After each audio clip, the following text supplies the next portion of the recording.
Hello. Ni selimut kau. Nanti lupa pula. Terima kasih. Dah siap dah ke?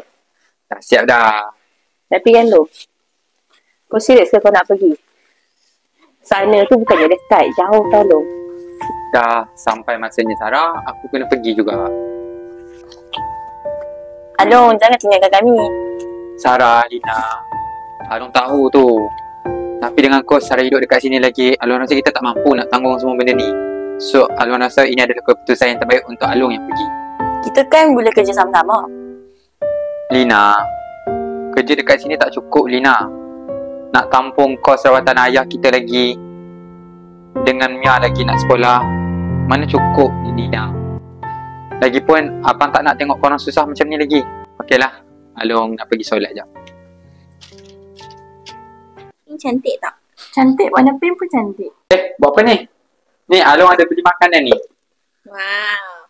Along, betul ke Kak Lina dengan Kak Sarah cakap Along nak kerja jauh? Betul lah tu. Tapi kenapa? Tapi abang dah janji dah.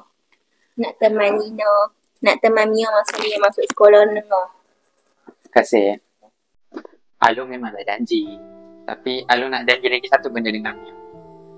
Along janji yang Along akan balik dan Along takkan lupa rumah dan tempat tinggal kat sini. Tapi kalau bila kau balik sini nanti? Kalau dah settle, Along baliklah nanti. Tapi rasanya balik time raya kot. Nanti kita raya macam dulu-dulu, okey? Along, jaga diri kat sana tau. Jangan susah hati, jangan sakit tau.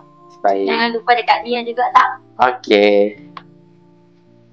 Along, ni beg Along. Ah. Nah, Mia letak gambar kita dalam ni supaya abang tak rasa sorang-sorang dekat sana. Terima kasih, Mia. Bye-bye Along. Hati-hati tau Along. Okay. Tu pun dah bunyi hang kereta tau. Along kat dulu Bye. Bye Along.